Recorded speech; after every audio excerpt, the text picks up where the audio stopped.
Okay. In this video, I am going to talk about the synthesis of core oligosaccharides for glycoproteins and how these glycoproteins are being synthesized inside the endoplasmic reticulum lumen. Now, as we know, we need mRNA and ribosome for the translation purposes of a protein. So, ribosomes sit on this endoplasmic reticulum along with this mRNA, and it will start to produce the protein molecule as we know here.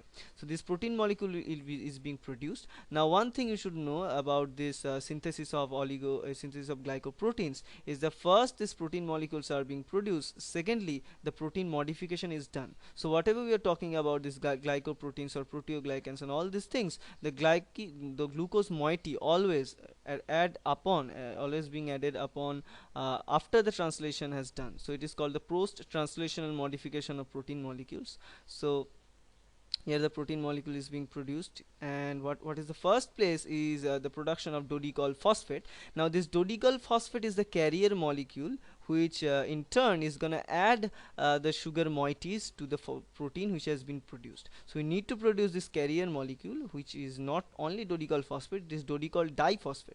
So normally in this lumen, in this membrane, what we have, dodecol phosphate is embedded, and dodecol phosphate have two ends. One is embedded inside the lumen of another one at which the phosphate is attached is facing the outer side of the cytoplasmic phase. Now what happens is dodecol phosphate has to be made dodecol diphosphate.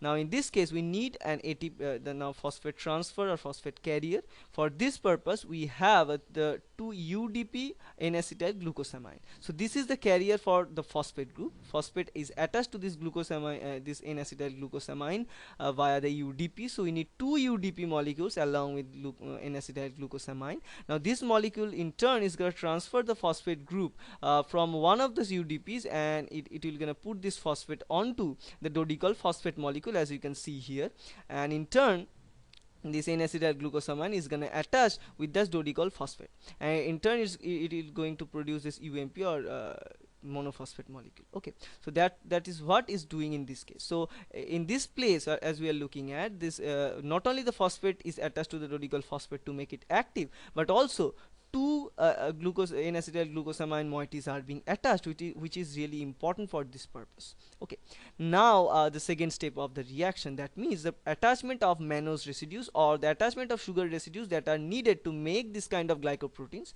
Most importantly, most of the time they are made up with the mannose residue. So we have mannose again with carrying proteins, that GDP. Now these are the G proteins for attaching them. We need G proteins for attaching them. So we have GDP with mannose. Now this will transfer this mannose residues onto the end point of this N-acetyl glucosamine via the glycosidic linkage, and in turn this GDP molecule will leave. That means there is not any further attachment of phosphate molecule is being done. Only the mannose residues are being transferred in sometimes branching way and sometimes unbranching way. Most of the times we found the branched mannose residues here, and after this step another very important step is formed, which is called the translocation of this.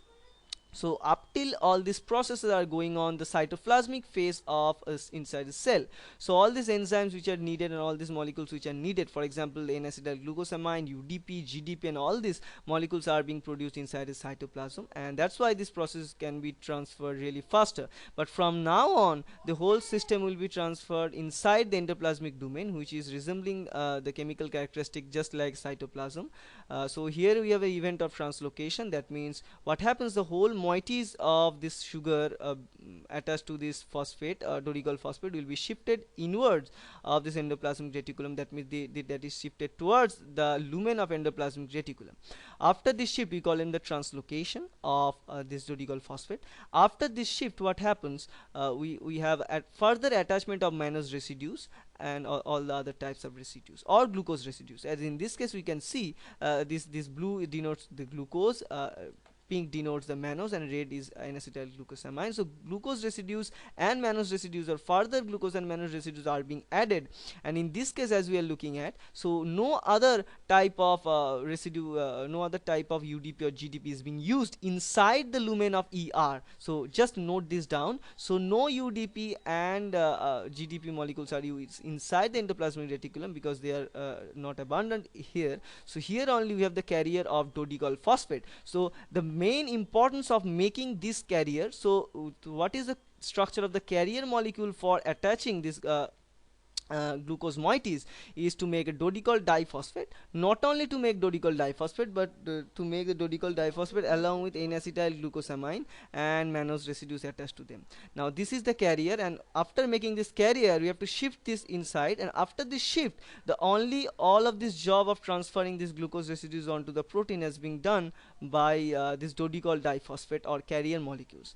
Now this carrier molecules will come, and here is the synthesis steps which you can find here. The protein is being start to produce and start to modify, as these sugar moieties will be transferred from dodecyl phosphate onto the amino acid residues like asparagine or lysine or something, because most of the time this glucose residue has been transferred to the ionic amino acids or the polar amino acids that are present, because this ER lumen resembles the structure of hydrophilic nature. Okay, now here after this step, as we know, this dodecyl from this dodecyl phosphate, this whole chain is being cleaved and being transferred onto the newly formed, newly synthesized protein, and after the formation of that this protein modification has been done, and finally after whole production of protein is folded properly along with this attached sugar moieties which is attached to them. And after this step, as we know, this dodecyl phosphate is become free, and this dodecyl phosphate is diphosphate is now ready to transfer further round of work. But if this dodecyl diphosphate remains like that, it will transfer more and more sugar residues onto the proteins which has been produced. So to block this, to make a tight control over the transfer of the sugar moieties onto the proteins which are newly formed, we need to cut this extra phosphate off, because when a dodecyl phosphate is present, it is not capable of transferring any sugar moieties. Only when the phosphate group along with N-acetyl glucosamines are attached to this dodecyl phosphate, then it becomes active, and it becomes active transporter, active carrier for sugar moiety. So what we do in this case, dodecyl phosphate is being cleaved here, dodecyl diphosphate is being cleaved, one phosphate group is released as inorganic phosphate, and dodecyl phosphate has been recycled, and it is ready for further round of this step. Now as we see in this picture, there is an antibiotic which is called tunicamycin, which block the activity of the activation of dodecyl phosphate to make dodecyl diphosphate, that means to make the active carrier. So if we use this tunicamycin to block this step, then we do not have any active carrier molecule for sugar. So we can block the transport of sugar, we can block the post translational synthesis of these molecules, thus we can block the production of glycoproteins inside the endoplasmic reticulum lumen. So this is all about the production of glycoproteins, and I hope that's going to help you. Thank you.